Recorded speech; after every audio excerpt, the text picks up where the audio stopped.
हाल ही में उदयपुर की बेटी आंचल का लिम्का बुक ऑफ रिकॉर्ड्स में नाम दर्ज हो गया।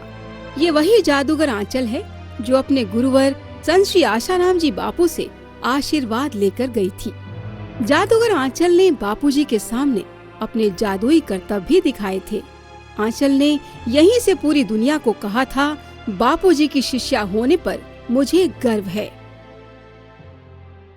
9 साल की उम्र में मुझे राष्ट्रीय बाल पुरस्कार मिला और काफ़ी कुछ मुझे मिला है कि एक साल में सिर्फ 1 महीना 1.5 महीना पढ़कर ही मैं हर साल फर्स्ट डिवीज़न से पास होती हूँ। पर ये सब कोई भी कर सकता है, लेकिन अगर मुझे गर्व है या मुझे अभिमान है तो इस बात पे है कि मैं बापूजी की शिष्या हूँ और इस बात पर मैं हमेशा घमंड करती रहूँगी। और इस नन्ही सी बच्ची आंचल के जादुई करतब को पूरी दुनिया ने कई बार सराहा और बापूजी के आशीर्वाद से आज लिम्का बुक ऑफ रिकॉर्ड्स में नाम दर्ज करवाकर आंचल ने पूरे देश का सर ऊंचा किया है। पिछले करीब 19 सालों से मैं जादू के माध्यम से लोगों का स्वस्थ मनोरंजन कर रही हूँ। ये मेरा सौभाग्य रहा है कि मुझे 5 वर्ष की उम्र में बापूजी से सरस्वती मंत्र मिला और 15 वर्ष की उम्र में मैंने बापूजी से गुरु मंत्र लिया और यह उन्हीं मंत्रों का प्रभाव है कि जादू के साथ साथ 2014 में मनोविज्ञान में मेरा MA हो चुका है और बापूजी के आशीर्वाद से मैं अपने कॉलेज की टॉपर भी रही हूँ। 2014 में ही मैंने एक और कीर्तिमान बनाया जब हरिद्वार में मुझे 100 फीट चेन और 100 तालों की सहायता से बांधा गया।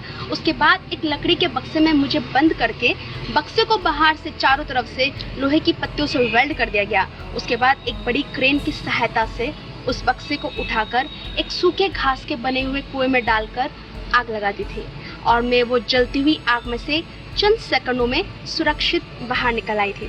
मेरे इस रोमांचक कारनामे को देखने के लिए कई अतिथियों के साथ करीब 50,000 लोगों की भीड़ वहां उपस्थित थी और मुझे बताते हुए खुशी है कि मेरे इस साहसिक कारनामे को 2016 की लिम्का बुक ऑफ रिकॉर्ड्स में स्थान मिला है। इसके अलावा कई टीवी चैनल्स पे आने वाले रियलिटी शो की मैं विनर बनी हूँ, किंतु मेरी नज़र में इन सभी उपलब्धियों से बड़ी कोई उपलब्धि है तो वो यह है कि मैं बापूजी जैसे ब्रह्मज्ञानी संत की शिष्या हूँ। हम सभी जानते हैं कि बापूजी का पूरा जीवन लोक कल्याण के कार्यों में बीता है।